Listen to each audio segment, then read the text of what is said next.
Allora, riprendiamo anche con le nostre slide. Quota 100, questa Quota 100. benedetta quota 100, che cos'è? A parte che va bene, nel dettaglio ancora va un po' presto per definirla. Sì, è un po' presto per dirlo, quello che realmente sarà quota 100, però alcune cose possiamo già dirle, insomma. Cioè sostanzialmente un anticipo di 5 anni per uscire dal mercato del lavoro. Vediamo la slide anche, chiede la regia. Vediamo la slide. Quella successiva. Questa qua sono un po' che cosa sarebbe potuto fare, ne ho già parlato, eccola qua. Quindi quota 100, chi avrà 38 anni di contributi potrà chiedere la pensione a 62 anni. I due requisiti messi insieme fanno appunto quota 100. C'è da dire che è un po' improprio parlare di quota 100 perché comunque devi avere un requisito fisso. Quindi se io ho 39 anni di contributi comunque non posso andare se ho 61 anni e quindi farei comunque bisogna quota raggiungere 100. l'età di 62. Comunque devo avere 62 anni di contributi. Ma sarà disagioso? Allora, diciamo questa cosa. Intanto c'è da dire che non stiamo parlando di una riforma delle pensioni. Questo va detto perché il governo aveva a suo tempo detto che avrebbe fatto la riforma delle pensioni cancellando la Fornero. Non stiamo assolutamente parlando di questo. Qualsiasi provvedimento che permette a delle persone di uscire prima va bene, cioè è positivo, non c'è dubbio, però ecco, non stiamo affatto parlando di una riforma delle pensioni, stiamo parlando di una possibilità, oltre a quelle che c'erano già, perché noi avevamo già delle forme per poter uscire anticipatamente. Vorrei ricordare Opzione Donna, vorrei ricordare l'altro provvedimento che era quello degli esodati. Anche qui, ecco, una questione che non sappiamo, abbiamo ancora 6.000 lavoratori che sono, come dire, in quel limbo, che non hanno un lavoro, però non hanno neanche i requisiti per andare in pensione, e sono i famosi esodati. Allora non sappiamo se il governo reiterà la nona salvaguardia per questi esodati, insomma, ecco. Quindi ci sono tutte queste questioni che vanno viste. Però, cosa dire? Intanto che è un provvedimento che riguarderà soprattutto le regioni del nord, perché 38 anni di contributi, 62 anni di età riguarderà soprattutto i lavoratori che hanno avuto una vita contributiva molto regolare. E sappiamo, insomma, che generalmente questi sono dati dell'INPS, insomma, non è una cosa saputa, è una cosa, sono soprattutto le regioni del nord, del centro e del nord, Italia, quindi infatti. È la prima questione. Vediamo l'altra slide intanto, così commentiamo insieme, perché i problemi sono anche il rispetto del deficit, come si diceva, al 2,04%. Vediamo quella successiva.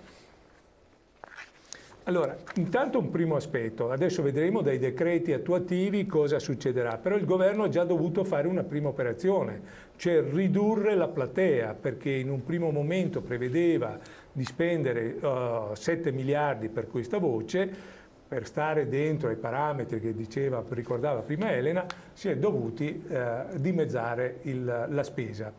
Quindi cosa si è inventati al momento che noi sappiamo? Intanto delle finestre. Per cui non basta il perfezionamento del requisito, cioè i 38 anni e 62 di età, ma dovrà anche aspettare alcuni mesi prima di poterci andare. Il lavoratore e la lavoratrice che deciderà di usufruire di questo meccanismo dovrà aspettare comunque alcuni mesi.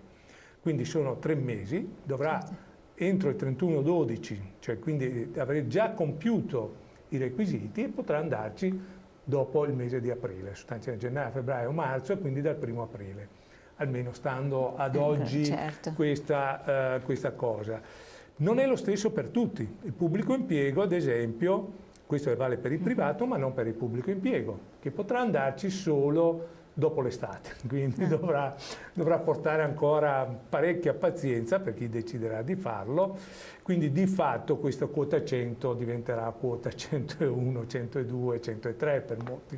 Poi non è un provvedimento strutturale, esatto. Vediamo la slide successiva a questo proposito. Come dicevo, non è una riforma perché non è un provvedimento strutturale, quindi sarà una sperimentazione per i prossimi 3 anni.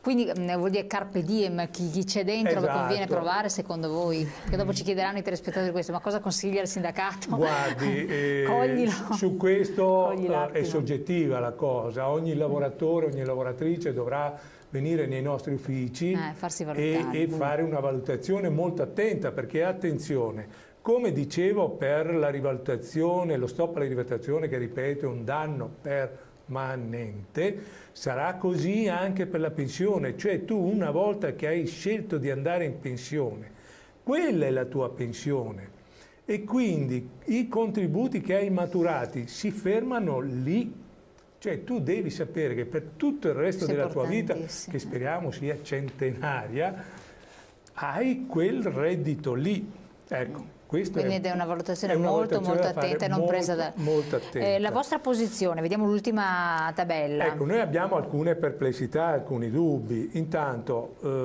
vorremmo capire appunto bene dai decreti se in un primo momento si parlava di tener conto della contribuzione figurativa, non figurativa. Vorremmo capire bene se c'è un tetto, non c'è più questo elemento, perché è importante, perché è penalizzante. E penalizzante per le donne rispetto alla maternità, ovvio, sì. Penalizzante per i lavoratori che hanno subito delle grosse crisi, delle lunghe crisi. Pensiamo alla cassa integrazione, alla mobilità, ad altri aspetti. No, questo è verissimo. Insomma.